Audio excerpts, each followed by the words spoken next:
Hey guys, it's Bree. I just finished The Gate to Women's Country for this week's BookTube Buddy Readathon. I was reading it with Rachel, and it is a book well worth discussing. The Gate to Women's Country is split into 3 threads. 2 of them revolve around the same characters, and one of them is kind of woven into the story in a fairly unique way. The main character is Stavi, or Stavia. She lives in a version of our universe that's post-apocalyptic. There's been massive environmental disasters and a number of wars and disease, and the human race has lost much of its standing. Now there's a very sparse population. There's no longer the ability to do something as simple as cross continents. Things like modern medicine and automobiles no longer are accessible. And Stavia's hometown of Marthasville is in an area called Women's Country, which has decided to divide itself into enclosed villages where women and children live, and the garrisons that are outside them, where men are warriors. Women are now in charge of sciences and education and city management, and men are by and large responsible solely for the maintenance of security. At the age of 15, the young men of the village decide whether they're going to stay at the garrison or whether they're going to come back home to live with their mothers and become what are called servitors, men who serve the village and the women's council. The story starts off with Stavia's son making that very decision, deciding to go and stay with the garrison rather than come home to his mother. The story then breaks off into 2 kind of braided together threads.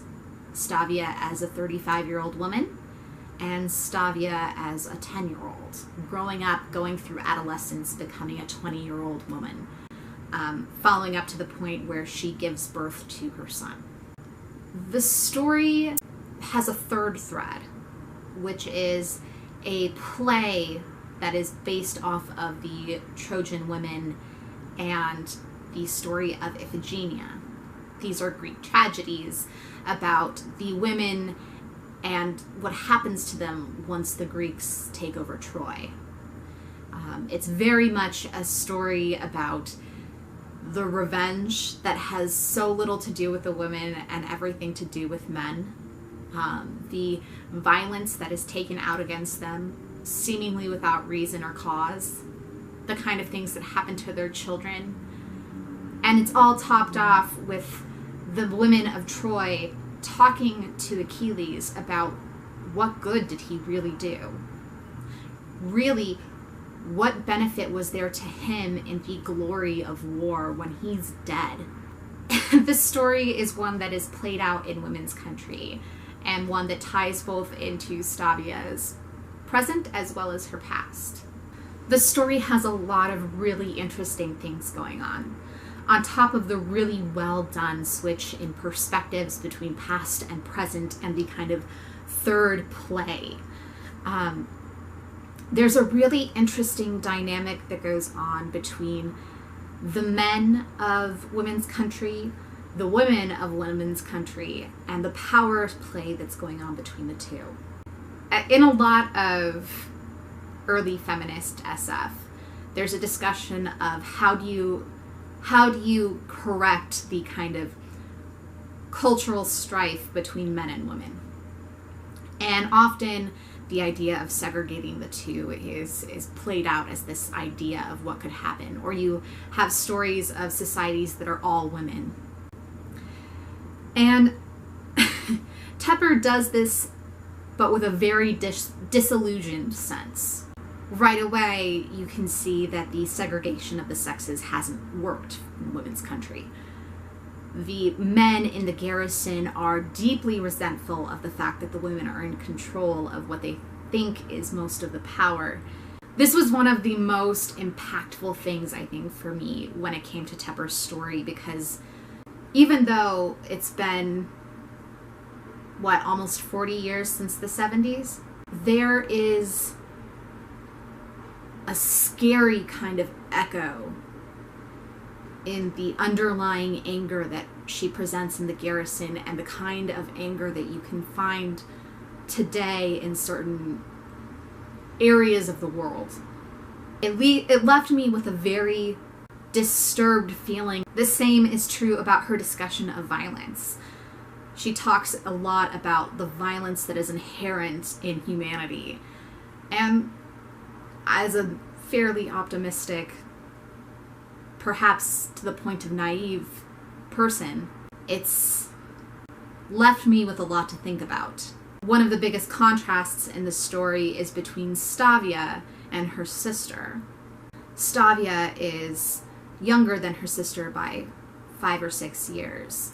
And she sees her sister start to do things like fall in love, and watches her sister from a kind of a neutral point of view that only a child really can have, and sees her sister doing things like changing the way she acts, starting to echo some of the hateful things that her warrior lover is saying to her. And Stavia, for all that she sees this, is equally prone to some of the manipulations that the garrison is very obviously playing out for her family in particular. Her mother is on the council of the Women's Council. So even though Stavia is very aware that this is something that goes on in her community, she's left vulnerable to it when it comes to her in a different form. And I thought that was quite thought-provoking. Stavia, while very intelligent and very engaging as a character, is nonetheless very flawed. One of the really great things about the way that Tepper structured the story is that you get to see those flaws that are in Stavia as a young child and see how they change and become, in some cases, much more potent as a young adult, and see how that has all played out to turn her into an adult woman. There is a side discussion in the story about religion. The whole story has left me with so much to think about, and I'm so impressed at the way that Tepper has put it together. It's the kind of story that, even picking it up almost 40 years later, still leaves me with a lot of thoughts and questions, and looking at my own assumptions about people and wondering how much of them is true and how much of them is me being overly pessimistic or overly optimistic. I loved reading it, though, and I think that on top of being this very thought-provoking book, Tepper does a fantastic job of making it engaging and really just kind of all-consuming. The world is interesting, and the plot has some really interesting action-packed moments. So it's got a little bit of the best of both worlds for me, the adventure, but also the very thought-provokingness of it. If you have read The Gate to Women's Country, you should let me know. I would very much like to talk to you about it. When Rachel's review is posted, I will make sure to post it somewhere in the description. I know that we buddy read it together and had a lot of things to talk about, so I'm sure that she's going to do a very interesting review. You know the drill. Comment, like, and subscribe. I will talk to you later. Bye.